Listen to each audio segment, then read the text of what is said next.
그 광고 제가 아마 몇 번 그 광고 카피송을 좀 불렀던 것 같은데요. 그 초코파이 선전 예전에 나왔던 노래 그런 거 있었죠. 말하지 않아도 알아. 말하지 않는데 어떻게 알아요? 좀 이상하다 그랬죠. 예전에 또 제가 어릴 때 그 들었던 그 가요 중에 막 그런 거 있어요. 눈빛만 봐도 알 수 있잖아. 눈빛만 보는데 어떻게 알아? 말을 안 했는데 어떻게 안 해내는 거예요? 척하면서 삼천리지는 척하는데 어떻게 삼천리일까? 모르는데, 그죠? 특히 저희가 좀 둔한 편이거든요. 그래서 저는 말을 돌려서 얘기하면 잘 몰라요. 저희 집사람하고 저하고 둘이서 얘기를 할 때 둘이 서로 돌려서 얘기하면은 계속 돌기만 해요. 무슨 얘기인지 몰라요. 우린 직설적으로 얘기를 해야 돼요. 그러니까 저도 직설화법을 사용하는 사람이라서 돌리거나 말하지 않아도 알아는 전혀 몰라요. 저는 말하지 않아도 눈빛만 봐도 몰라요. 저는 얘기해 줘야지 알아요. 무슨 말씀을 드리려고 하냐면은 예전에 그 개그 콘서트에 보면은 그런 프로가 있었어요. 대화가 필요해. 그래서 그 김대희하고 신봉선 또 장동민이란 개그맨이 경상도 사투리를 쓰면서 모여서 꼭 식탁에서 밥을 먹으면서 밥 먹자. 그게 대사의 거의 대부분이에요. 그러니까 대화가 필요하다라는 거예요.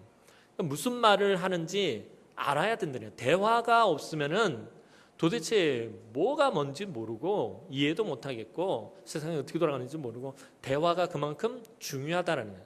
마찬가지로 하나님과 우리와의 관계도 마찬가지입니다. 대화가 필요하다라는 거예요.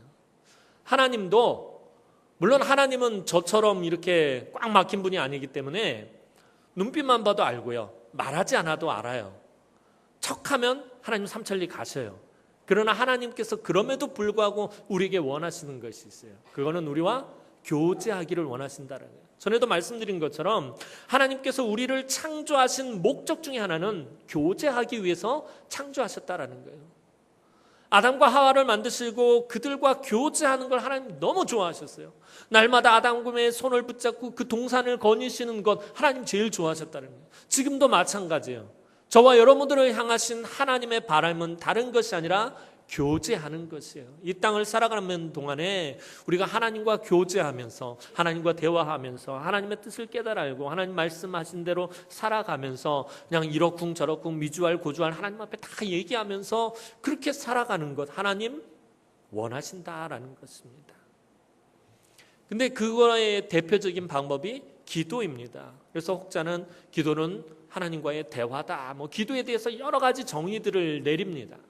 오늘 그 기도에 대해서 잠시 살펴볼까 합니다.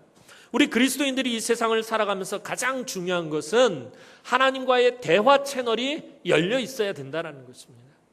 하나님과 대화 채널이 닫혀 있고 막혀 있으면 반드시 문제가 생깁니다.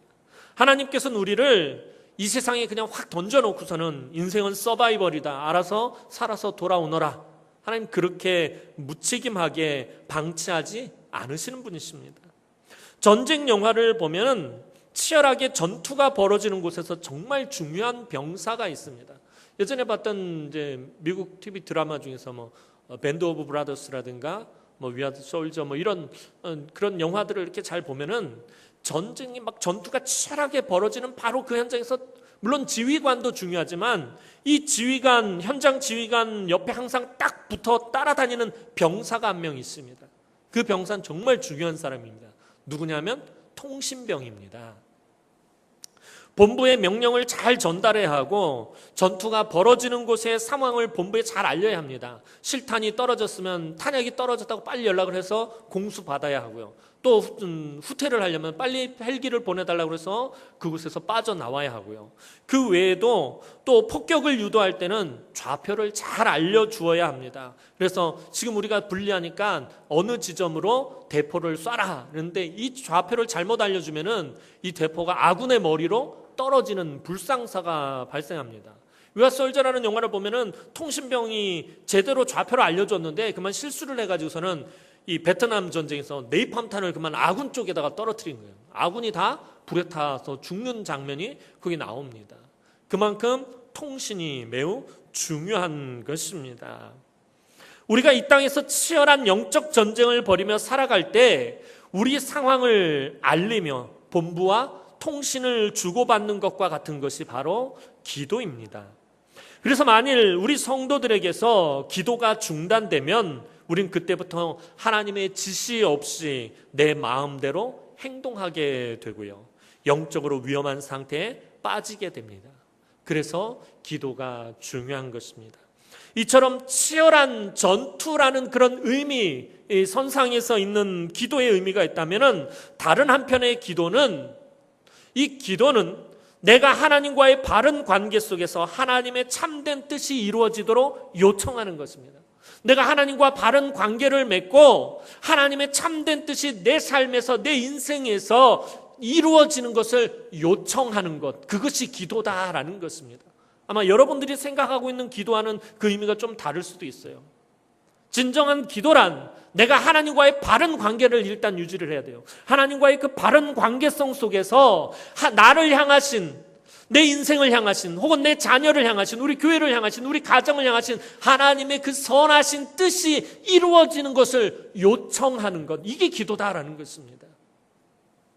이런 의미의 기도는 주로 우리 주님의 기도에서 살펴볼 수 있습니다. 주님의 마지막 겟세마네 기도의 그 요점이 무엇입니까? 내 원대로 마옵시고 아버지의 원대로 되기를 원합니다 하는 거예요. 내 뜻이 이루어지는 것이 아니라 아버지의 뜻이 이루어지는, 그게 기도다라는 것입니다. 그런데 우리의 기도의 대부분은 무엇입니까? 하나님의 뜻은 이고 뭐고 그건 상관을 안 해요. 신경 안 써요. 중요한 것은 내 뜻이에요. 내 생각이에요. 내 계획이에요. 내 뜻이 이루어지고 내 생각이 이루어지고 내 계획이 이루어지는 것, 그것을 하나님 앞에 요청하는 것, 그것이 기도라고 생각을 한다라는 것입니다. 그러니 맨날 기도 응답이 없다라는 결론에 봉착하게 됩니다. 왜냐하면 내 뜻을 요청했기 때문에. 진정한 기도는 하나님의 뜻이 이루어지는 것을 요청하는 것입니다. 이처럼 기도가 매우 중요하다라는 것을 잘 알지만 우리에게 있어서 기도는 생각보다 많이 어렵습니다. 특별히 우리 청년들 이번에 아마 수련회 가서 저녁에 부흥회 하면서 기도하는 거 제가 아마 제일 힘들었을 거예요. 1년에 한 번씩 그 수련회 가가지고 기도하려니 얼마나 힘들겠어요. 그죠? 왜 부정을 안 하네. 너무 당연하다는 듯이 받아들이고 있습니다. 조금만 기도하고 나면 어떻습니까? 막 발이 일단 저려오기 시작하면 기도하다 말고 이렇게 침을 코에다 바르기도 하고요. 그죠? 다른 생각에 휩싸여 버리기가 일쑤입니다. 또 좀만 기도하고 나면 할 말이 생각이 안 나요. 그래서 어떤 분들은 저한테 찾아서 그래요. 목사님, 저는 3분만 말하면 할 말이 없어요. 그런데 뭐 다른 권사님들 보면 막 1시간씩 기도하는 거 보면은 도대체 뭐 이렇게 할 말이 많은지 이해를 할 수가 없어요 라고 말씀하시는 그런 성도님들을 본 적이 있어요. 그죠? 그러니까 기도가 어려운 거예요. 좀 하고 나면 할 말 다 했어. 더 이상 할 말이 없는 거예요. 생각도 안 나는 거예요. 무슨 말을 해야 될지도 모르겠고, 하여튼 이 모양 저 모양으로 여러 가지가 일이 힘듭니다. 할 말이 없다 보니까 그 다음 머릿속에 뭐예요? 다른 생각이 막 휩싸이기 시작합니다. 뭐 내가 수도를 꼭지를 잠그고 왔는지 안 잠그고 왔는지, 가스불을 끄고 왔는지 안 끄고 왔는지, 내가 냉장고 문을 닫고 왔는지 열고 왔는지, 엉뚱한 데다가 신경을 쓰다가 기도 시간을 날려버릴 때가 많습니다. 그래도 열심히 기도 생활을 한다고 하더라도 기도는 쉽지가 않습니다. 사실 엄밀히 말하면 기도하는 것이 힘든 것이 아니라 빨리 응답하시지 않는 하나님을 기다린다라는 것이 더더욱이 힘든 것입니다. 어떤 경우에는 마치 아무도 없는 깜깜한 방에서 혼자 미친 사람처럼 떠드는 것 같은 생각이 들 때도 있습니다. 지금 도대체 내가 뭐 하고 있는 거지? 하나님이 과연 내 기도를 들으실까? 그냥 나 혼자 지금 떠들고 있는 거 아닌가? 뭐 그런 생각이 들 때도 있습니다. 그러나 하나님께서는 분명히 우리가 드리는 모든 기도를 다 들으십니다. 우리가 말주변이 있어서 말을 잘하는 기도이든지, 어떤 분은 정말 청산유수처럼 말을 참 잘하시는 분들이 기도를 아주 조목조목 요리 있게 조리 있게 정말 잘하시는 분이 있어요. 이렇게 말주변이 있어서 말을 잘하는 기도이든지, 혹은 말주변이 없어서 말이 앞뒤가 안 맞고 못하는 기도이든지, 하나님은 성도들의 기도를 다 들으신다라는 것입니다. 말이 맞든지 안 맞든지 하나님은 성도들의 기도에 귀를 기울이신다라는 것입니다. 그리고 하나님께 기도드린 것에 대하여 하나님께서는 가장 선하신 때에 가장 좋은 방법으로 우리에게 응답해 주십니다. 오늘 본문은 예수님께서 제자들에게 기도를 가르치신 것입니다. 예수님께서 가르치신 기도는 마태복음 6장에도 기록이 되어 있습니다. 오늘 본문과 마태복음 6장에 기록되어 있는 걸 우리 이제 주기도문이다라고 그렇게 말합니다. 오늘하고 다음 주는 이제 헌신 예배가 있고 그 다음 주에서 이 두 주에 걸쳐서 이 누가복음에 기록되어 있는 주기도문에 대해서 한번 살펴보도록 하겠습니다. 근데 마태복음 6장에 나와 있는 주님 가르쳐 주신 기도하고 오늘 이 누가복음 11장에 기록되어 있는 주님 가르쳐 주신 기도는 약간의 차이가 있습니다. 복음서에 서로 다르게 기록되어 있다고 해서 성경이 오류가 있는 것은 아닙니다. 이런 차이가 발생하는 것은 각각의 복음서가 누구를 대상으로 기록되어 있느냐, 바로 그 관점의 차이입니다. 마태복음은 이 사도 마태가 기록할 때 누구를 대상을 염두에 두고 기록을 했냐면 바로 유대인들을 대상으로 기록된 성경이 이 마태복음입니다. 오늘 누가가 기록한 이 누가복음은 이 마태복음에 반해서 이방인들을 대상, 특별히 헬라인들을 대상으로 기록한 성경이 바로 이 누가복음입니다. 그러니까 이 성경을 읽는 대상 자체가 마태복음과 누가복음은 다른 거예요. 오늘은 그냥 우리가 전부 다 같이 읽지만 이 당시에는 이것을 기록할 때 그 대상을 다르게 염두에 두고 마태와 누가가 기록했다라는 것입니다. 그래서 같은 사건과 내용을 담고 있어도 이들을 이해시키기 쉬운 말이나 형태로 기록하기 때문에 차이가 발생하는 것입니다. 누가복음 같은 경우는 헬라인들을 이해시켜야 되기 때문에 헬라인들이 이해할 수 있는 정서와 그들의 문화에 맞춰서 어떤 사건을 설명하고 재구성하는 것입니다. 마태복음은 똑같이 예수님이 일으킨 어떤 사건을 기록할 때 유대인들을 대상으로 했기 때문에 유대인들이 이해할 수 있는 방법, 유대인들이 알고 있는 방법들, 유대인들의 그런 문화, 전통들을 중심으로 해가지고서는 기록하고 있기 때문에 약간의 그런 차이들이 발생하는 것입니다. 누가복음은 기도에 대해 잘 알지 못하는 이방인 성도들, 헬라인 성도들을 위해서 누가가 예수님이 가르쳐 주신 기도를 아주 간략하게 요약해서 지금 기록해 놓은 것입니다. 그래서 마태복음 6장에 나오는 주님 가르쳐 주신 기도와 이 누가복음 11장에 나오는 주님 가르쳐 주신 기도가 약간의 차이가 있는 것입니다.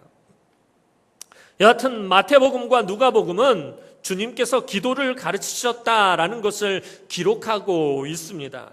이처럼 예수님께서 제자들에게 기도를 가르치신 것은 예수님이 먼저 의도하신 것이 아니라 예수님께서 기도하시는 것을 본 제자들이 예수님께 기도를 가르쳐달라고 졸랐기 때문이었습니다. 오늘 그것이 1절 말씀입니다. 우리 1절 말씀 다시 한번 읽겠습니다. 1절 말씀 시작.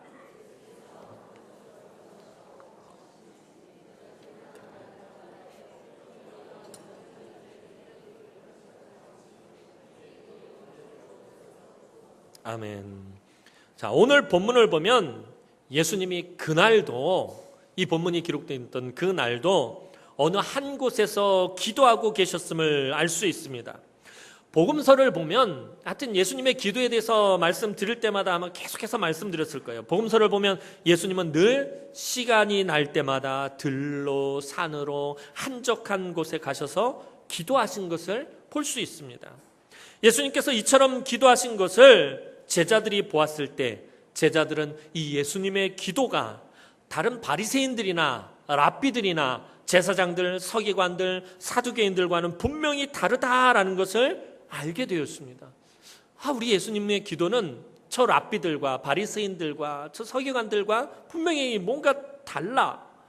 예수님은 기도를 즐거워하셨기 때문이었습니다. 기도하시는 것을 즐거워하셨어요.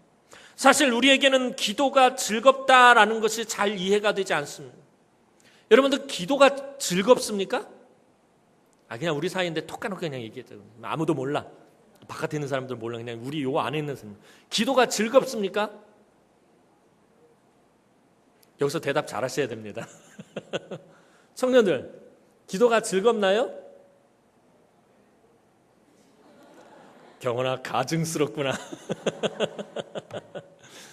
기도가, 솔직히 목사님 저도 그래요. 기도가 즐겁다라는 것이 이해가 안 될 때가 많아요, 사실은. 기도가 어떻게 즐거울 수가 있지? 근데 왜 기도가 즐겁다는 것이 이해가 안 되는가요? 왜 우리는 기도가 즐겁지가 않은 것일까요? 왜 그런 것일까요? 왜냐하면 우리는 항상 어떤 힘들고 어려운 문제가 터져야만 기도하기 때문에 기도가 힘에 겨운 거예요.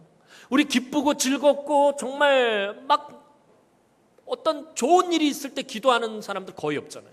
그죠? 경사가 났을 때 기도하는 사람들 없단 말이에요. 슬프고 힘들고 어려운 일이 터졌을 때만 기도를 하다 보니까 기도가 즐겁지가 않은 거예요. 기도가 힘든 거예요. 힘에 겨워요. 어려운 것이에요. 그때 너무나도 고통스럽고 낙심되고 힘이 됩니다. 그러니 기도가 즐겁다라는 것은 우리가 생각도 못하게 되는 것입니다. 그런데 예수님의 기도에는 즐거움이 가득했고 사랑이 넘쳤고 말로 설명할 수 없는, 제자들이 바라봤을 때 정말 말로 설명할 수 없는 그런 아주 친밀감이 느껴졌다는 거예요. 예수님은 말할 수 없는 따뜻함과 사랑과 친밀함으로 여느 사람들과는 전혀 다르게 기도하셨습니다. 그래서 제자들은 예수님께서 기도하기를 마칠 때까지 기다리다가 예수님께 이번에는 자신들도 그런 기도를 할 수 있도록 가르쳐 달라고 조른 것입니다. 제자들이 기도를 할 줄 몰라서 기도를 가르쳐 달라는 것이 아닙니다. 이 당시 이미 유대인들에게는 유대인들 전통적인 기도하는 방법들이 있었고 기도하는 그 글귀들이 있었어요. 그래서 늘 하나님 앞에, 여호와 앞에 기도를 했었습니다. 기도할 줄 몰라서 지금 그러는 것이 아닙니다. 제자들이 보니까 어떻게 하면 우리 주님처럼 이렇게 기도할 수 있을까? 가만 보면은 주님 이상하다면, 야 베드로 넌 기도가 즐거워? 나 기도 진짜 힘들어. 요한 너는? 나도 기도 너무 힘들어. 좀만 앉아 있으면 막 발이 저리고 막 정신이 하나도 없고 딴 생각이 들고 자꾸 중언부언하고 기도가 너무 힘들어. 제자들 아마 서로 그랬을 거예요. 그런데 야 우리 주님은 뭘 기도를 저렇게 즐겁게 하시냐? 뭐가 저렇게 좋으시대냐? 제자들이 볼 때 그랬다는 거예요. 어떻게 하면 예수님처럼 기도할 수 있을까? 그것이 궁금했던 것입니다. 당시 제자들도 기도가 어렵다고 오늘 우리와 똑같이 생각했을 것입니다. 그 당시 제자들도 기쁘고 즐겁고 좋은 일이 있을 때 기도하지 않았습니다. 힘들고 어려운 일이 터져야만 기도를 하다 보니 기도가 즐겁지가 않은 것입니다. 다른 한편 예수님 당시에는 많은 바리새인들과 랍비들이 자기 제자들에게 기도문을 알려줘서 그 기도문대로 기도하게 했습니다. 오늘 본문을 보면 세례 요한도 자신의 제자들에게 기도문을 가르쳐 주었던 것 같습니다. 요한의 제자들이 아마도 예수님의 제자들을 만났을 때, 야 너희는 너희 선생님이 기도를 안 가르쳐 주시더냐? 아마 그렇게 물었을지도 모릅니다. 그래서 제자들은 예수님처럼 기도도 하고 싶고 또 세례 요한의 제자들에게도 우리도 선생님이 기도를 가르쳐 주셨다라고 자랑도 하고 싶었을 것입니다. 그래서 예수님에게 세례 요한이 자기 제자에게 가르쳐 준 것처럼 주님 우리에게도 기도를 가르쳐 주세요 하면서 지금 주님을 쪼르고 있는 것입니다. 1절 말씀을 보면 알 수 있는 것이 지금까지 예수님께서는 제자들에게 억지로 기도를 권면하지 않으셨다라는 것입니다. 세례 요한은 제자들에게 기도하게 하고 기도를 배우게 하고 기도를 가르쳤습니다. 바리새인들도 자기 제자들에게 기도를 매우 강조했습니다. 그래서 하루에 5번 기도하도록 그렇게 정했습니다. 그들이 길가에 서서 기도 시간이 되면 두 손을 번쩍 하늘을 향해서 높이 들고 하나님께 기도하도록 바리새인들은 제자들에게 그렇게 가르쳤습니다. 그래서 길을 가다가 시간이 되면 바리새인들은 그냥 그 자리에서 손을 들고 기도를 했던 것입니다. 그러나 놀랍게도 예수님께서는 지금까지 제자들에게 단 한 번도 기도해라 라고 강요하지 않으셨습니다. 너희들 왜 기도하지 않냐? 바리새인들도 저렇게 기도하고 세례 요한의 제자들도 저렇게 기도하는데 너희는 왜 기도하지 않는 거냐 하면서 그렇게 말씀하지 않으셨다라는 거예요. 기도하지 않는다고 책망도 하지 않으셨습니다. 그렇다고 주님이 기도가 중요하지 않아서 그러신 것은 결코 아닙니다. 예수님은 기도를 강요하신 것이 아니라 그 대신에 예수님 자신이 기도를 많이 하셨습니다. 앞서서 말씀드린 것처럼 시간만 나면 예수님은 그냥 들로 산으로 한적한 곳으로 가셔서 그냥 기도하기에 여념이 없으셨다라는 것입니다. 당신께서 기도하심으로 기도의 본을 예수님은 보이신 것입니다. 제자들에게 기도하라라고 그렇게 말을 하신 것이 아니라 예수님 스스로가 기도의 본을 보이셨습니다. 제자들이 가장 많이 본 예수님의 모습이 무엇일까요? 그것은 기도하시는 예수님의 모습이었습니다. 제자들은 예수님이 기도하시는 것을 보았을 때 앞서서 말씀드린 것처럼 기도란 이렇게 행복하고 즐거운 것이구나. 나도 예수님처럼 기도할 수 있었으면 정말 좋겠다. 나도 우리 주님처럼 기도했으면 좋겠다. 이런 기도하고 싶은 마음이 생기게 되었던 것입니다. 그래서 예수님께 기도를 가르쳐 달라고 했습니다. 그런데 예수님의 제자들이 참 우스운 것이 예수님이 그렇게 기도하러 가셔도 예수님께서 시간 날 때마다 들로 산으로 한적한 곳으로 그렇게 기도하러 가셔도 단 한 명도 따라가서 함께 기도한 제자는 없었다라는 것입니다. 그렇잖아요. 예수님 들로 산으로 기도하러 가시는데 단 한 명도 예수님 따라가서 함께 기도한 제자가 없더라는 것입니다. 예수님 기도하러 가시면 예수님 다녀오세요. 예수님 기도하러 가시나 보다. 예수님 기도 열심히 하고 오세요. 제자도 아마 이런 거예요.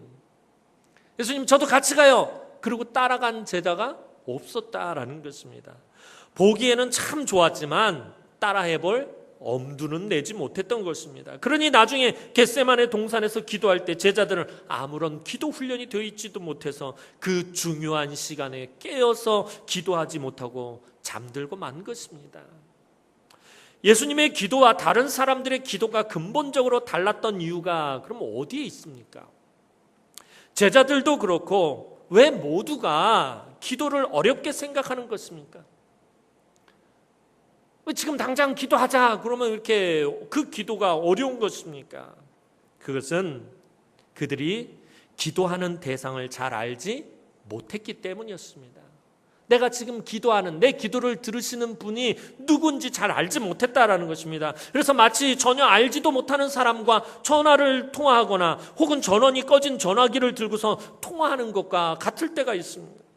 사람들이 하나님의 이름을 불렀지만 그 하나님이 어떤 분인지, 하나님 기도할 때 하나님하고 그 이름을 불렀지만 그 하나님이 내 삶 가운데서 어떤 의미가 있는지, 그 하나님이 어떤 분이신지, 무엇을 내 삶 가운데서 의롭다 여기고 선하다고 여기고 무엇을 악하다고 여기시는지, 그리고 무엇을 내 삶 가운데서 원하시는지 전혀 모른다라는 것입니다.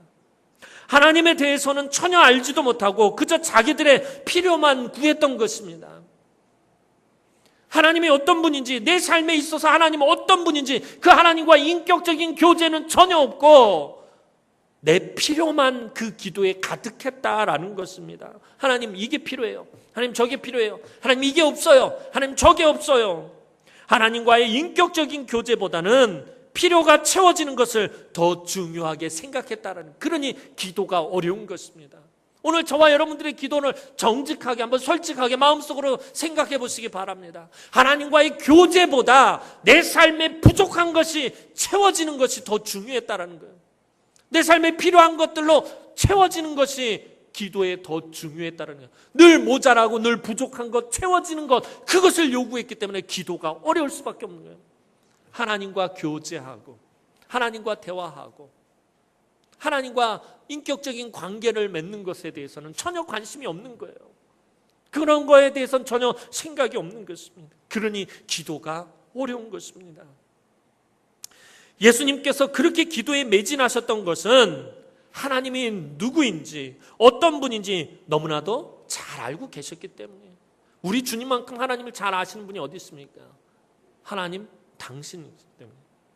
예수님은 사랑 많으신 하나님과 늘 교제해 오신 분이십니다. 태초부터 그 하나님과 그 아버지와 교제해 오신 분이십니다. 솔직히 예수님은 제자들과 사람들과 대화하는 것보다 하나님과 대화하는 것이 더 편하고 더 쉽고 더 즐거우셨을 것입니다. 예수님은 하나님과 동등된 분이시기 때문입니다. 이제 주님은 제자들에게 기도를 가르치십니다. 2절 말씀 보겠습니다. 우리 다 함께 2절 말씀 봅니다. 시작.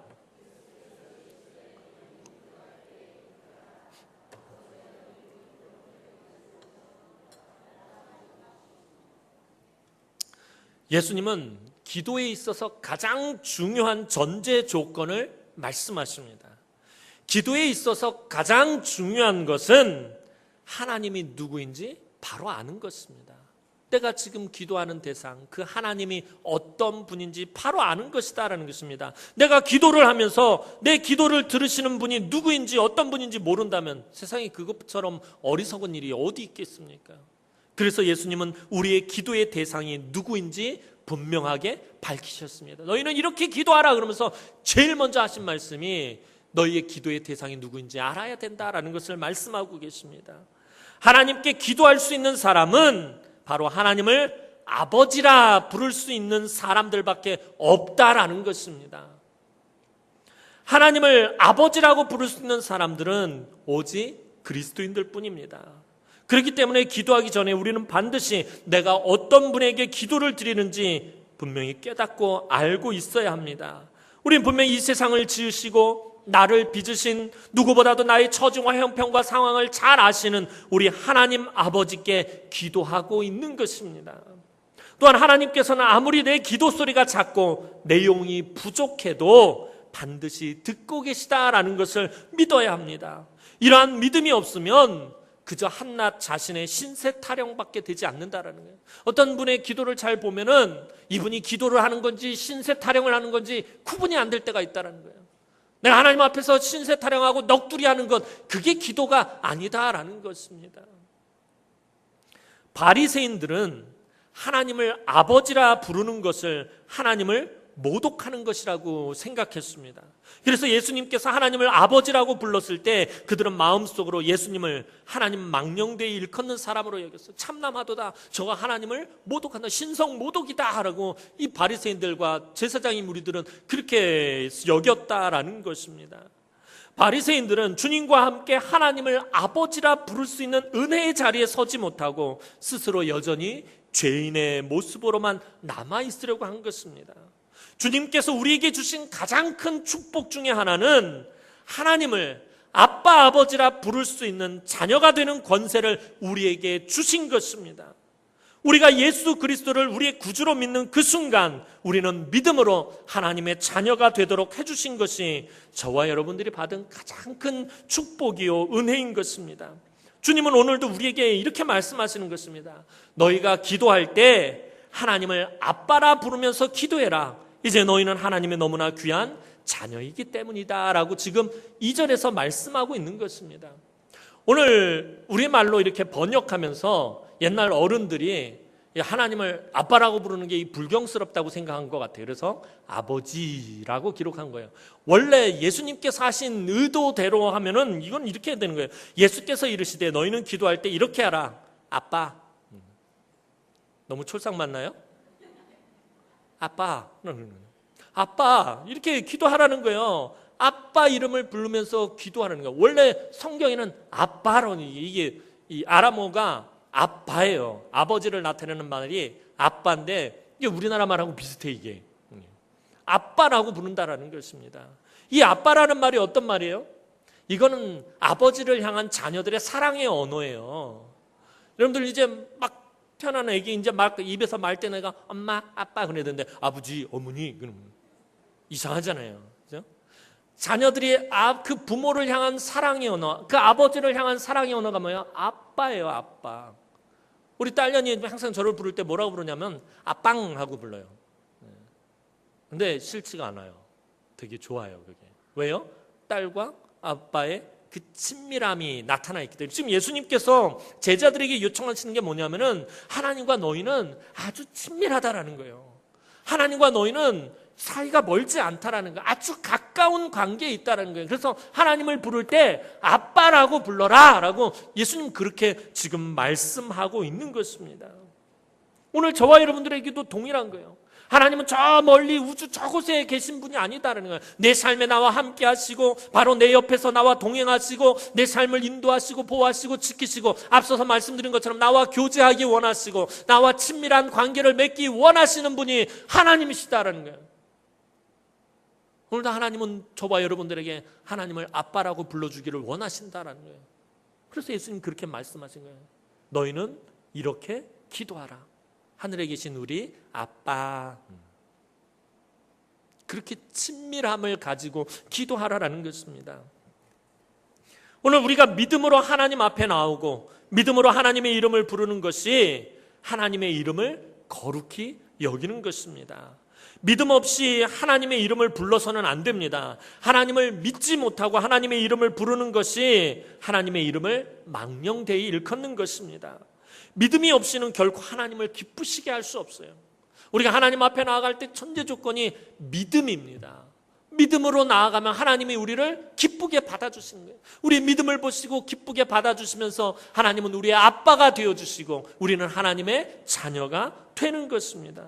우리가 하나님의 이름을 부르는 순간 우리는 하나님께서 이 세상을 만드시고 나를 빚으시고 나를 위해서 아낌없이 독생자 예수 그리스도를 주셨다는 그 사실을 믿는 그 믿음으로 하나님의 이름을 부르는 것입니다. 바로 그것이 하나님의 이름을 거룩히 여김을 받는 것입니다. 다른 것이 아니라 내가 간절한 믿음을 가지고 하나님의 이름을 부르는 것, 그것이 하나님의 이름을 거룩히 여기는 것이다 라는 거죠. 다른 것이 아니라 오직 믿음으로 하나님 앞에 나오는 것, 오직 믿음으로 하나님 앞에 아뢰는 것, 그것이 하나님의 이름을 거룩히 여기는 것이다 라는 것입니다. 그럼 우리가 무엇을 기도해야 하는 것입니까? 우리의 기도에서 제일 중요한 것은 하나님 나라입니다. 오늘 주님은 그 하나님의 나라가 임할 것을 위해 먼저 기도하라라고 말씀하십니다. 주님도 공생의 첫 번째, 제일 먼저 하신, 주님께서 제일 처음에 하신 메시지가 무엇입니까? 회개하라, 천국이 가까웠느니라는 거예요. 예수님의 복음의 주된 내용은 하나님 나라에 관한 것이에요. 너희가 하나님 나라에 들어가려면 어떻게 해야 되느냐?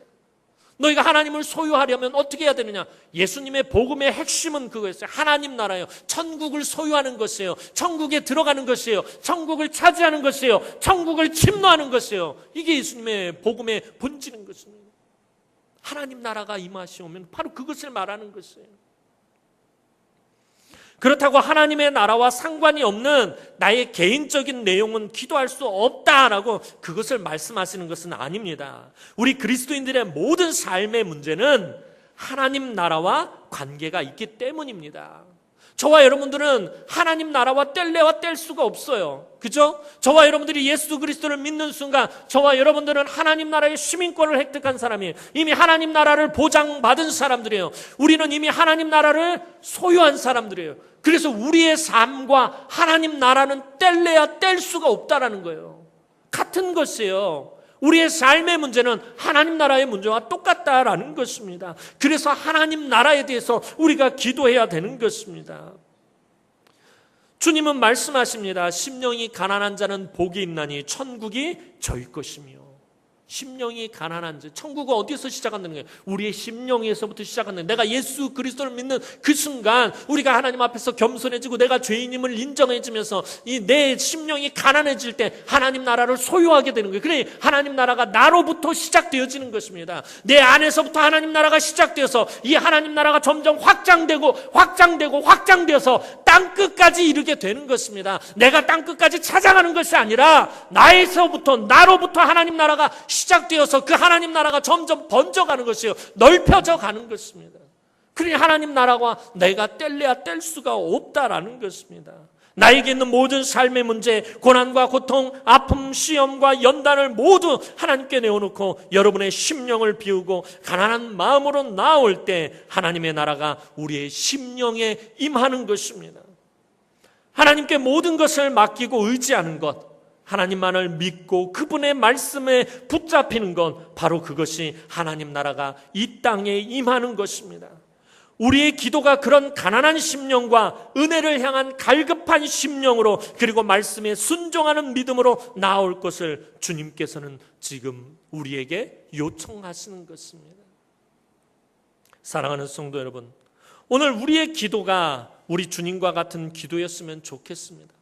우리 청년들이 하나님 앞에 드리는 기도가 우리 주님과 같은 그런 기도였으면 좋겠습니다. 우리가 기도할 때 주님의 사랑과 하나님을 영화롭게 하는 모습이 우리의 삶 속에서 드러났으면 정말 좋겠습니다. 우리 주변의 사람들이 우리가 기도하는 모습을 보면서 나도 당신처럼 기도했으면 좋겠습니다. 당신의 기도하는 모습을 보면 주님의 모습을 보는 것 같습니다 라는 그런 고백이 넘쳤으면 좋겠습니다. 그렇잖아요. 우리 성도들이 서로 봤을 때 권사님 기도하는 모습을 보면 정말 주님의 모습이 보여요. 저도 권사님처럼 기도했으면 좋겠어요. 장로님 기도하시는 모습을 보면 제가 정말 장로님의 그 모습에서 주님을 보게 됩니다. 저도 장로님처럼 기도했으면 좋겠습니다. 이런 고백들이 우리 교회 안에서 가득했으면 좋겠어요.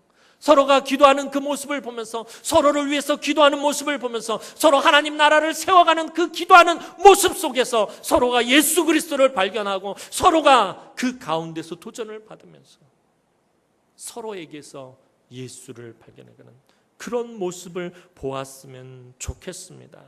물론 우리 주님도 때로는 겟세마네 기도처럼 처절하고 사생결단의 뜨거운 피눈물의 기도도 있으셨습니다. 우리가 삶의 어려운 문제, 내가 정말로 감당할 수 없는 문제를 만났을 때는 우리의 기도가 겟세마네의 기도가 되어야 합니다. 그러나 우리 주님의 대부분의 기도는 제자들이 보기에 너무나도 아름답고 너무나도 평화롭고 너무나도 사랑스럽고 너무나도 기쁨이 넘치는 아주 친밀한 기도였습니다. 이런 주님의 기도가 우리 가운데 넘치기를 소망합니다. 오늘도 주의 사랑하는 우리 남흥의 성도들이 하나님 앞에 이렇게 나왔습니다. 이 한 주간은 여러분들 우리 주님과 같은 심정으로 기도했으면 좋겠습니다. 여러분들 이 한 주간은 우리 주님처럼 그렇게 아름답고 따뜻하고 사랑스럽고 친밀한 그런 기도를 한번 드려보셨으면 좋겠습니다. 마치 시집간 딸이 친정엄마에게 전화를 하는 것 같은 그런 심정으로 사랑스럽고 기쁘고 감사하는 마음으로 하나님께 기도드리는 그런 시간을 좀 풍성하게 가졌으면 좋겠습니다. 여러분들 시어머니에게 전화하는 게 편해요? 친정엄마에게 전화하는 게 편해요? 딱 표정이 그러네요. 목사님 그걸 말씀이라고 하십니까? 당연히 친정엄마한테 하는 게 편하지요. 그죠? 시어머니한테 전화하는 것보다 친정엄마에게 전화하는 것이 편합니다. 친정엄마한테는 전화하면 이 미주알고주알 다 얘기하고 신랑 뒷담화도 까고 신랑 욕도 하고 막 자식들 속썩인 것도 얘기하고 다 하지만 시어머니한테는 그렇게 할 수가 없어요. 시어머니한테 신랑 욕해봐야 좋을 게 하나도 없어요. 다 자기 형태로 돌아오게 됩니다. 근데 친정어머니한테는 다 이런 얘기 저런 얘기 다 해요. 왜요? 친정엄마하고 친밀감이 있으니까, 사랑하는 관계가 있으니까, 친정엄마하고 인격적인 교제를 나누고 있으니까, 그 관계성이 유지되고 있으니까. 이 한 주간 여러분들이 하나님 앞에 이번 주간은 기도할 때 마치 친정엄마한테 이야기하듯이 우리 하나님 앞에 좀 그렇게 친밀감 있게 기도했으면 좋겠습니다. 새벽 예배건 혹은 수요 예배건 또 아니면 여러분들의 개인 그 기도 시간에 좀 그런 친밀감을 가지고 하나님 앞에 좀 기도했으면 좋겠어요. 이 한 주간에는 우리가 막 비장감을 가지고 막 치열한 기도가 아니라 정말 친밀한 기도에 대해서 여러분들이 한번 생각해보고 하나님 아빠, 우리 아빠, 또 우리 엄마 그런 것처럼 좀 그런 느낌, 그런 기분, 그런 감정, 하나님과 교제하는 그런 느낌으로 좀 이 한 주간에는 여러분들이 하나님 앞에 기도하는 시간을 가져보았으면 좋겠습니다. 그럼 아마 굉장히 풍성한 은혜를 이 한 주간 여러분들이 또 아주 잔잔한 그 하나님의 은혜를 여러분들이 누리시게 될 것입니다. 그래서 날마다 우리의 기도를 들으시고 응답하시기를 원하시는 우리 하나님 아빠의 크신 은혜와 사랑이 우리 남은교회 성도들의 삶 가운데 가득 차고 넘치기를 주님의 이름으로 축원합니다. 기도드리겠습니다. 사랑과 은혜가 많으신 아버지 하나님, 은혜와 사랑을 진심으로 감사를 드립니다. 오늘도 사랑하는 주의 귀한 성도들이 오늘 우리 주님과 같이 하나님 아빠를 향한 참 사랑스럽고 친밀한 그런 기도를 드리기 원합니다. 이 한 주간 우리 성도들이 하나님 아빠에게 나와서 기도할 때 하나님 아주 친한 그 친밀함과 또 사랑스러움과 평화로움과 기쁨과 즐거움으로 하나님 우리 성도들을 만나주시고 우리 성도들이 그런 하나님의 은혜를 풍성하게 누릴 수 있도록 은총을 베풀어 주옵소서. 예수님의 이름으로 기도합니다. 아멘.